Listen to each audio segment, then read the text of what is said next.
نحمده ونصلي على رسوله الكريم أما بعد فأعوذ بالله من الشيطان الرجيم بسم الله الرحمن الرحيم رب اشرح لي صدري ويسر لي أمري واحلل عقدة من لساني يفقهوا قولي۔ پیغمبر کا لفظی معنی ہوتا ہے پیغام بر، یہ فارسی کا لفظ ہے۔ پیغام کہتے ہیں میسج کو، اور بر ہے اٹھانے والا، یعنی پیغام کا لے جانے والا، جسے انگریزی میں میسنجر کہتے ہیں، وہ بھی میسج سے نکلا ہے۔ پیغمبر وہ انسان ہے جس کو خدا اپنی نمائندگی کے لیے چن لے۔ خدا جب ایک انسان کو اپنا پیغمبر بناتا ہے تو خدا کا فرشتہ اس کے پاس آ کر اس کو اس انتخاب کی خبر دیتا ہے۔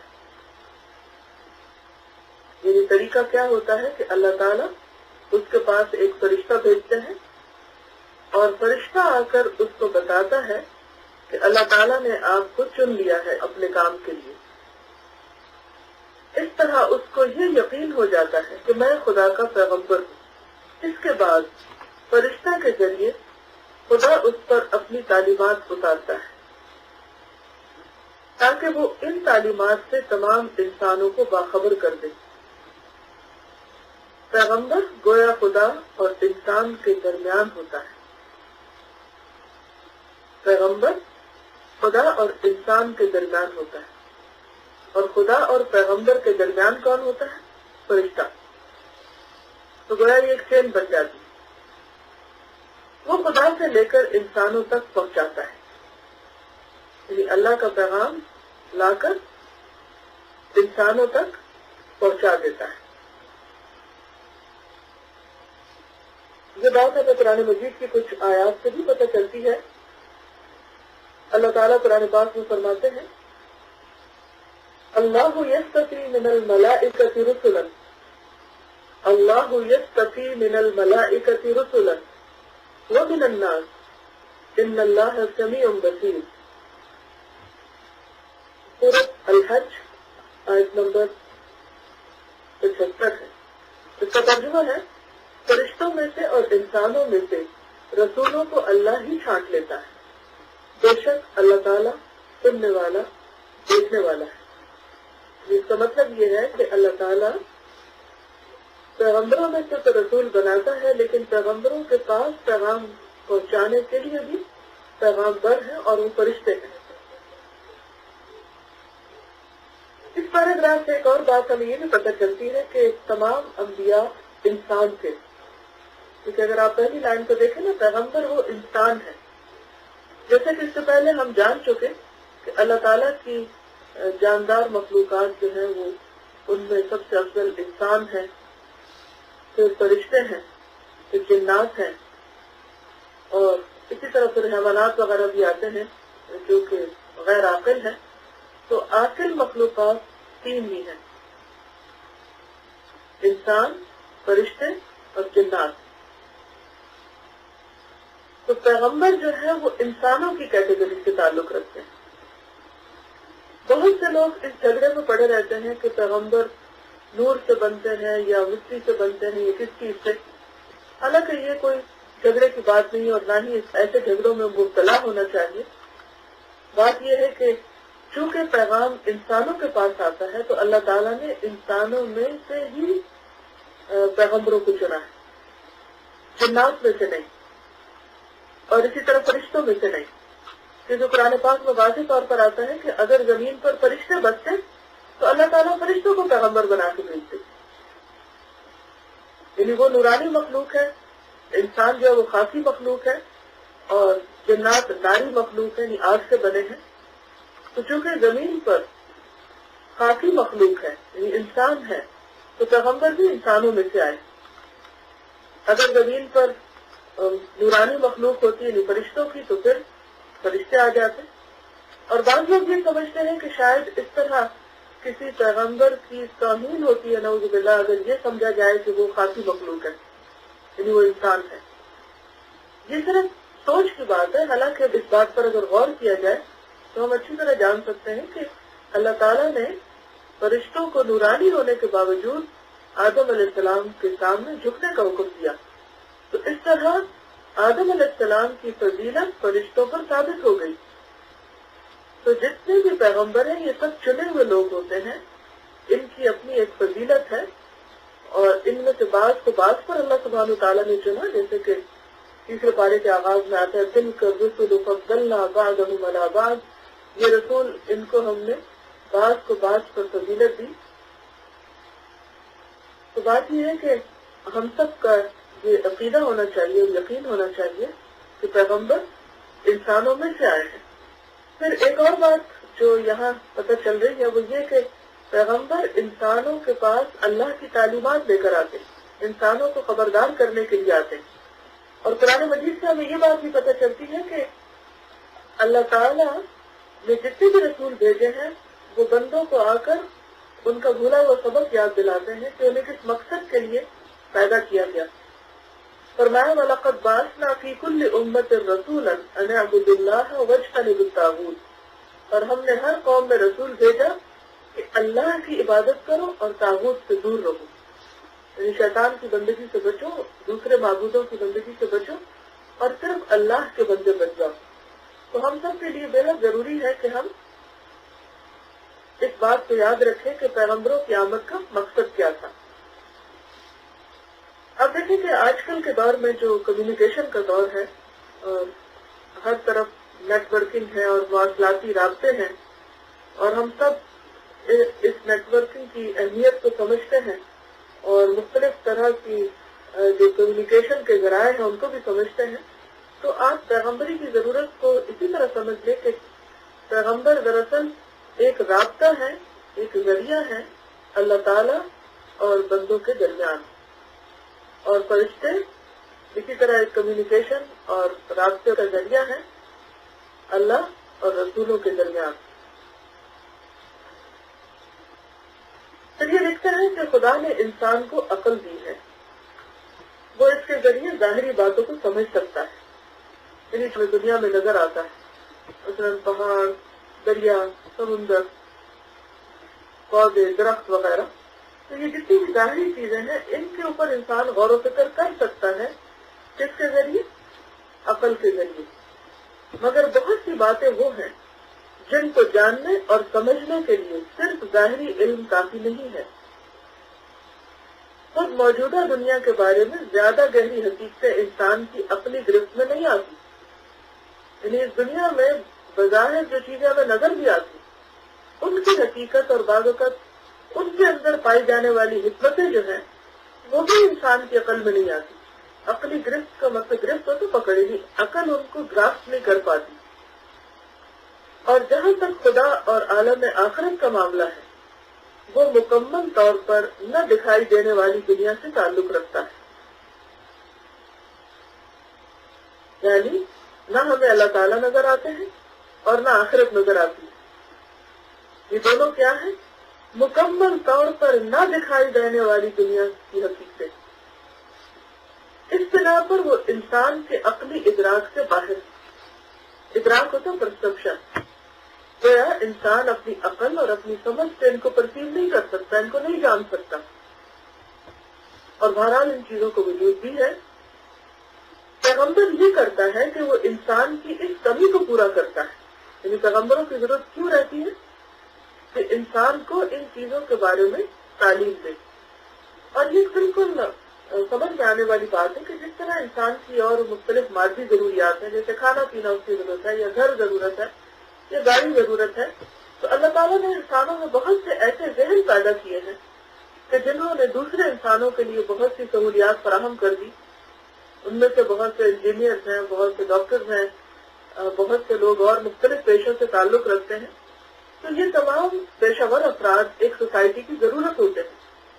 تو اسی طرح انسان کی ضرورت صرف کھانا پینا ہی نہیں، یہ صرف مادی ضروریات ہی نہیں، انسان کی کچھ ذہنی اور روحانی ضروریات بھی ہیں. اس کی عقلی، شعوری اور جذباتی ضروریات بھی ہیں. تو انسان کی اسپرچل نیڈس کو پورا کرنے کے لیے، روحانی ضروریات کو پورا کرنے کے لیے اور بعض عقلی ضروریات کو بھی پورا کرنے کے لیے اللہ تعالیٰ نے انسانوں کے درمیان پیغمبروں کا انتخاب کیا ہے۔ تو جس طرح سوسائٹی میں دیگر پیشے کے افراد موجود ہیں، اسی طرح انسانوں کی ایک بہت اہم ضرورت کو پورا کرنے کے لیے اللہ تعالیٰ نے ایسے افراد بھی سوسائٹی میں اور ہر سوسائٹی میں بھیجے۔ تو پیغمبر یہ کرتا ہے کہ وہ انسان کی اس کمی کو پورا کرتا ہے کہ جو باتیں عقل سے سمجھ نہ آئے وہ ان کو وحی کے ذریعے اللہ کی دی ہوئی تعلیم کے مطابق انسان کو سمجھائے۔ وہ اشیاء کی حقیقت کو بتاتا ہے، وہ آخرت کی دنیا کی خبر دیتا ہے۔ اس طرح وہ انسان کو اس قابل بناتا ہے کہ وہ علم و شعور کی پوری روشنی میں اپنی زندگی کا نقشہ بنائے اور اس کے مطابق کامیاب زندگی کی تعمیر کرے۔ انسان جب سے دنیا میں آباد ہوا اسی وقت سے پیغمبر بھی آنا شروع ہو گئے۔ آپ جانتے ہیں کہ آدم علیہ السلام جو پہلے انسان تھے وہ پہلے پیغمبر بھی تھے۔ وہ ہر زمانہ میں انسان کو خدا کی باتیں بتاتے رہے، تاہم قدیم زمانہ میں آنے والے پیغمبروں کا مستند ریکارڈ باقی نہیں رہا۔ بعد کے حالات نے ان کی شخصیت کو بھی غیر تاریخی بنا دیا اور ان کی کتابوں کو بھی تاریخی طور پر غیر مستند۔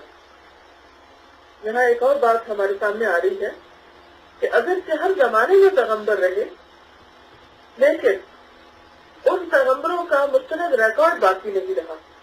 ہاں، ہمیں کچھ احادیث سے پتہ چلتا ہے ان کی تعداد کے بارے میں، یا جیسے کہ قرآن مجید میں اللہ تعالیٰ فرماتے ہیں وَلَقَدْ بَعَثْنَا فِي كُلِّ أُمَّةٍ رَسُولًا، کہ ہم نے ہر امت میں رسول بھیجا ہے۔ اور اسی طرح ابو ذر رضی اللہ تعالیٰ عنہ نے رسول اللہ صلی اللہ علیہ وسلم سے جب ان کی تعداد دریافت کی تو آپ صلی اللہ علیہ وسلم نے فرمایا 120,000 والمرسلون منهم 313 کہ ان کی تعداد 1,20,000 نبی اور ان میں سے 313 رسول۔ 1,20,000 نبی ہیں اور ان میں 313 رسول ہیں۔ تو یہ مسند احمد کی روایت ہے اور حسن درجے کی روایت ہے۔ اور پھر آپ صلی اللہ علیہ وسلم نے مختلف پیغمبروں کے بارے میں بھی بتایا، ان کے فضائل بھی بتائے۔ تو بات یہ ہے کہ اللہ تعالیٰ نے ہر دور میں رسول بھیجے، ہر علاقے میں رسول بھیجے، اور رسولوں کی تعداد یا انبیاء کی تعداد یعنی لاکھ سے اوپر ہے، اور ان میں سے رسول 313 ہے۔ یہاں آپ کے ذہن میں سوال پیدا ہو رہا ہوگا کہ نبی اور رسول میں فرق کیا ہے؟ رسول جو ہوتا ہے وہ صاحب کتاب ہوتا ہے، صاحب شریعت ہوتا ہے، اور نبی جو ہوتا ہے وہ پیغام پہنچانے والا ہوتا ہے، لیکن عموماً کسی دوسرے رسول کی شریعت پر عمل پیرا ہوتا ہے۔ یہ ایک میجر فرق ہے۔ تو بات یہ ہے کہ پچھلے پیغمبروں کا مستند ریکارڈ باقی نہیں رہا۔ بعد کے حالات نے ان کی شخصیت کو بھی غیر تاریخی بنا دیا اور ان کی کتابوں کو بھی تاریخی طور پر غیر مستند، یعنی ان کی کتابیں بھی صحیح نہیں بچی اور ان کے ریکارڈ بھی نہیں اور ان کے حالات بھی نہیں، حتیٰ کہ بعض کے نام بھی نہیں پتا۔ آخر میں خدا نے محمد صلی اللہ علیہ وسلم کو اپنا پیغمبر بنایا۔ آپ اس وقت پیدا ہوئے جب کہ دنیا میں دور تاریخ آ چکا تھا۔ اسی کے ساتھ جلد ہی بعد میں وہ دور شروع ہونے والا تھا جس کو پریس کا زمانہ کہا جاتا ہے، جس دور میں ہم رہ رہے ہیں، کمیونیکیشن کا زمانہ۔ اس طرح آپ صلی اللہ علیہ وسلم کو وہ موافق اسباب ملے جنہوں نے آپ کو ایک مسلمہ شخصیت بنا دیا، یعنی ایک جامع اور تمام دنیا کے لیے کافی۔ اور ویسے بھی اللہ تعالیٰ نے آپ کو تمام لوگوں کے لیے ایک رسول بنا کر بھیجا، وَمَا أَرْسَلْنَاكَ إِلَّا كَافَّةً لِلنَّاسِ بَشِيرًا وَنَذِيرًا۔ اس طرح آپ کی لائی ہوئی کتاب محفوظ رہ کر پریس کے دور میں داخل ہو گئی۔ اس کے بعد یہ امکان ہی ختم ہو گیا کہ آپ کی لائی ہوئی کتاب میں کوئی تبدیلی کی جا سکے۔ یعنی اب کتاب کو محفوظ رکھنے کے اتنے مختلف ذرائع ہیں۔ آپ کچھ عرصہ پہلے تک تو صرف کاغذ پر محفوظ تھا، اور اب آپ دیکھیں ڈیجیٹل شکل میں، اور اس کے بھی کئی اقسام میں کتاب موجود ہے، محفوظ ہے، اور یہ بھی ایک بہت بڑی اللہ کی رحمت ہے کہ ایک جگہ سے اگر پیغام پہنچایا جا رہا ہے تو پوری دنیا اس کو سن سکتی ہے. تو اس دور میں ہر قریہ اور ہر بستی اور ہر علاقے میں نبی کی ضرورت نہیں تھی، بلکہ آپ ہی کا نبی ہونا کافی تھا، اور آپ کی کتاب بھی محفوظ کر دی گئی، اور آپ کی تاریخ اور سیرت اور آپ کی ساری زندگی کے جو اعمال ہیں خصوصاً رسول بننے کے بعد کے، وہ تمام چیزیں محفوظ ہیں. تو اس لیے محمد صلی اللہ علیہ وسلم خدا کے آخری رسول ہیں اور قیامت تک دنیا میں خدا کے واحد نمائندہ. اس پیراگراف سے ہمیں یہ بھی پتہ چلتا ہے کہ نبی صلی اللہ علیہ وسلم کی رسالت آخری رسالت ہے اور محفوظ رسالت ہے، اور آپ تمام دنیا کے لیے اللہ کے رسول ہیں. اس کے بعد اب رسولوں کی آمد کا سلسلہ ختم ہے، اور صرف ضرورت اس بات کی ہے کہ آپ کے لائے ہوئے پیغام کو آپ کی امت کے چنے ہوئے افراد دوسروں تک پہنچائیں. تو آج کی یہ بات تو یہیں پر مکمل ہوتی ہے. اگر آپ کے ذہن میں کوئی سوال ہے تو آپ کر سکتے ہیں. اور آج کا ہوم ورک یہ ہوگا کہ آپ اس صفحے کو اسی طرح جیسے میں نے پڑھا ہے آہستہ آہستہ آپ خود بیٹھ کر ایک دفعہ بلند آواز سے پڑھیں گے. یعنی ابھی تو آپ کی ظاہر کلاس ہو رہی ہوگی شام کے وقت یا کل میری کلاس سے پہلے صبح کوئی ایک وقت مقرر کر دیجیے، اور یہ پریکٹس آپ سے اس لیے کرائی جائے گی کہ اس سیشن کے جو مقاصد آپ کو بتائے گئے تھے ان میں سے ایک مقصد ان کانسیپٹ کو دوسروں کو بہتر طور پر بتانے کے قابل ہو سکے. اور یہ اسی وقت ہو سکتا ہے جب آپ سب سے پہلے کم از کم کہیں پڑھنا جانیں، یہ پڑھ کر سنانے کے قابل. مثلا آپ دیکھیں ہمارے یہاں کتنی سوشل گیدرنگ ہوتی رہتی ہے، اکثر اوقات ہم وہاں پر جاتے بھی ہیں، ہمارا دل بھی چاہتا ہے ہم کسی کو کچھ سنائیں، لیکن ہمیں یہ پتہ نہیں چلتا ہم کیا سنائیں کیا بتائیں. تو ہم یہ بھی کر سکتے ہیں کہ یہ کتاب ساتھ لے جائیں، کہیں پر بھی اگر لوگ کچھ سننے کے شوقین ہوں تو آپ ان کو کچھ پڑھ کر سنائیں، لیکن لوگ اسی وقت آپ سے سنیں گے جب آپ اس کو صحیح پڑھنا آتا ہوگا. تو ٹھہر کر پڑھنا سیکھیے. یہ آج کا آپ کا کام ہے اور آپ اس کو دہرائیں گے تو اس پریکٹس سے ہی آپ انشاءاللہ پرفیکٹ ہوں گے. تو چلیے اگر کوئی سوال ہو آپ کا اس سلسلے میں. جی استاد کچھ سوال ہیں. ایک ہے کیا صرف جبرائیل علیہ السلام انبیاء کے پاس پیغام لاتے تھے یا اور بھی فرشتے؟ وہی تو جبریل علیہ السلام ہی لاتے تھے، لیکن اس کے علاوہ مختلف فرشتے بھی آئے ہیں. آپ کو یاد ہوگا کہ جب سورۃ الفاتحہ نازل ہوئی ہے تو اس وقت وہ حدیث میں آتا ہے کہ آپ صلی اللہ علیہ وسلم نے فرمایا کہ اس وقت آسمان کا ایک دروازہ کھلا جس سے پہلے کبھی نہ کھلا تھا، اور ایک فرشتہ اترا جس سے پہلے کبھی نہ اترا. اور وہ کیا لے کر آیا تھا؟ سورۃ الفاتحہ، اور اس کے علاوہ ایک اور روایت میں سورۃ البقرہ کی آخری آیات. تو وہی تو جبریل علیہ السلام ہی لاتے رہے ہیں، لیکن اس کے علاوہ دوسرے فرشتے بھی خوشخبری وغیرہ لاتے رہے. اور عذاب کے لیے قرآن مجید سے ہمیں پتہ چلتا ہے کہ مختلف فرشتوں کو مقرر کیا گیا، جیسے قوم لوط کے پاس کئی ایک فرشتے بھیجے گئے تھے. استاد انہوں نے پوچھا کہ اللہ کا پیغام تو فرشتے بھی لاتے ہیں، ہم ان کو بھی پیغمبر کہیں گے؟ لفظی طور پر پیغمبر کہہ سکتے، کیونکہ لفظی معنی کیا ہے؟ پیغمبر کا پیغام پہنچانے والا. جیسے قرآن پاک کی جو آیت میں نے آپ کے سامنے پڑھی ہے اس سے بھی یہی پتہ چلتا ہے کہ اللہ یستفی من الملائکۃ رسلا ومن الناس. اللہ چن لیتا ہے فرشتوں میں سے رسول اور انسانوں میں سے. تو وہاں جو رسول یا پیغمبر کا لفظ ہے وہ پیغام لانے والے کے لیے ہے، نہ کہ اصطلاحی طور پر جسے ہم پیغمبر یا نبی کہتے ہیں اس معنی میں نہیں ہے. استاد نے پوچھا ہاؤ ڈیڈ نبی نو دے ور چوزن ایز نبی، ود وحی یا کسی اور وجہ سے؟ وہی فرشتے نے آ کے بتایا نا جنہیں کہ وہ کس درجے پر ہیں، پیغمبر ہیں یہ رسول ہیں. اور یہ بھی آپ کو معلوم ہے کہ رسولوں میں سے بھی کچھ اولو العزم من الرسل ہیں.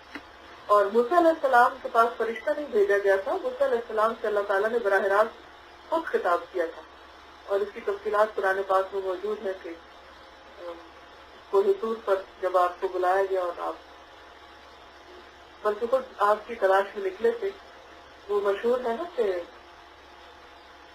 یہ موسیٰ علیہ السلام آپ کی تلاش میں نکلے تھے اور آپ کو پیغمبری مل گئی. بسا اوقات ایسا بھی ہوتا ہے کہ اللہ تعالیٰ براہ راست خود بھی بتا دیتا، لیکن عموماً فرشتے کے ذریعے۔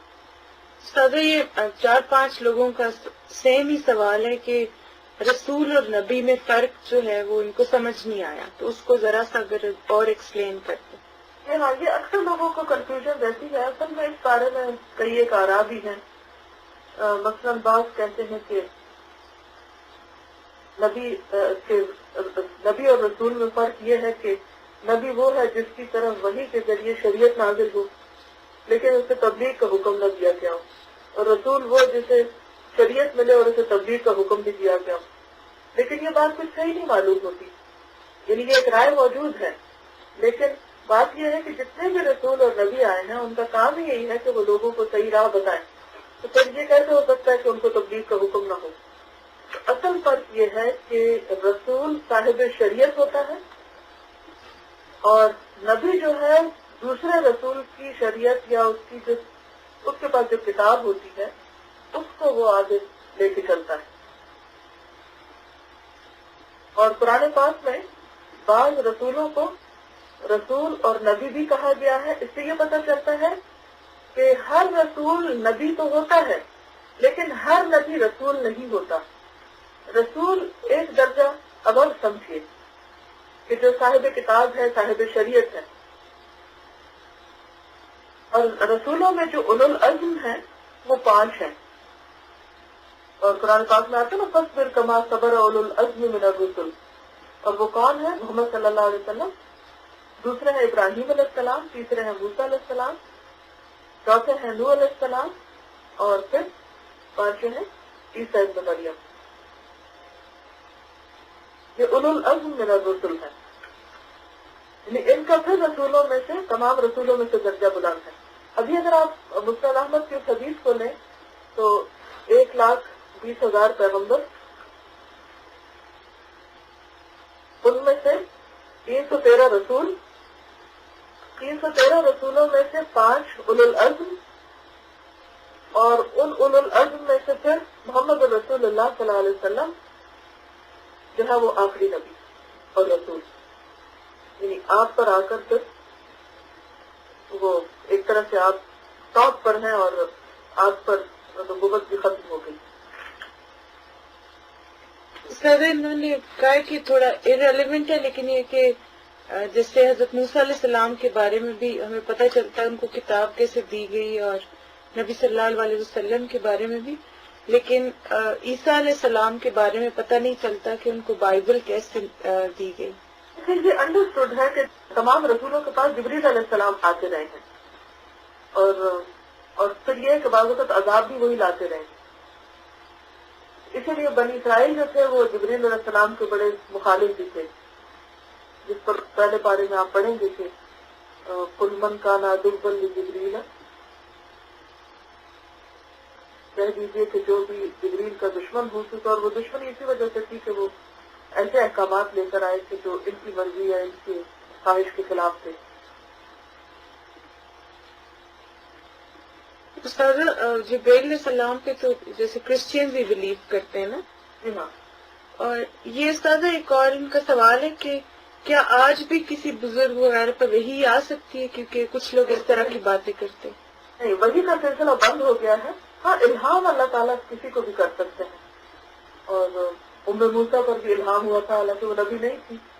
اسی طرح اللہ تعالیٰ کسی کے بھی دل میں کوئی بات ڈال سکتا ہے، تو وہ ہو سکتا ہے، مگر وہی تو صرف پیغمبروں کے لیے۔ انہوں نے پوچھا کہ اب نبی نہیں آئیں گے تو اب ہمارا فرض ہے، اب نبی تو نہیں آئیں گے لیکن ہمارا فرض یہ بنتا ہے کہ ہم اس پیغام کو آگے لے کر بڑھیں، کیونکہ ہم نبی صلی اللہ علیہ وسلم کے وارث ہیں، آپ کی امت میں سے۔ اب امت کو چنا گیا ہے کہ وہ تمام دنیا والوں کے سامنے حق کا پیغام رکھے۔ پھر استاذ یہ انہوں نے پوچھا ہے کہ نبی کی حفاظت کا ذمہ نہیں مگر رسول کی حفاظت کا ذمہ اللہ نے لیا ہے، کیا یہ سچ بات ہے؟ ایسے تقسیم کے ساتھ تو کہیں نہیں پڑا، لیکن بہرحال نبی صلی اللہ علیہ وسلم کی حفاظت کا ذمہ اللہ نے لیا تھا۔ قرآن پاک میں آتا ہے وَاللَّهُ يَعْصِمُكَ مِنَ النَّاسِ، اللہ تمہیں لوگوں سے محفوظ رکھے گا، بچائے گا۔ اور اہم ترین چیز جس پر ہماری توجہ ہونی چاہیے وہ یہ ہے کہ اللہ تعالیٰ نے تمام پیغمبروں کو اس لیے بھیجا تاکہ ہم حق کے ساتھ ان کی اطاعت کریں، ان کی بات مانیں، یعنی ان پر ایمان لائیں اور ان کی بات مانیں، اور پھر یہ کہ ان کے ساتھ محبت کریں اور ان کی تعظیم کریں، جیسے خاص طور پر محمد صلی اللہ علیہ وسلم کے بارے میں آتا ہے۔ استاد نے پوچھا کہ افریقہ، چائنا، امریکہ وغیرہ میں بھی نبی آئے ہوں گے؟ ہر جگہ پر نبی آئے ہیں، ہر علاقے میں آئے ہیں، اور قرآن پاک میں اللہ تعالیٰ واضح طور پر فرماتے ہیں وَإِن مِّن قَرْيَةٍ إِلَّا خَلَا فِيهَا نَذِيرٌ، کوئی بستی ایسی نہیں گزری جس میں کوئی نہ کوئی پیغمبر، کوئی نہ کوئی خبردار کرنے والا نہ آیا ہو، ہر جگہ آئے، اور ہر نبی اپنی قوم کی زبان میں پیغام لے کر آئے۔ تو اگر چائنیز میں آئیں گے تو وہ انہی کی زبان بولتے ہوں گے، اور اگر اسی طرح دیگر بستیاں ہیں تو انہی، لیکن خاص طور پر نبی صلی اللہ علیہ وسلم کا ذکر قرآن میں پاک میں اس لیے آتا ہے کہ آپ پر یہ کتاب اتری، اور باقی جو عرب سے قریب ترین 9 علاقے تھے ان کے انبیاء کا ذکر زیادہ تر کیا گیا، جو 25 پیغمبروں کا ذکر آتا ہے قرآن مجید میں۔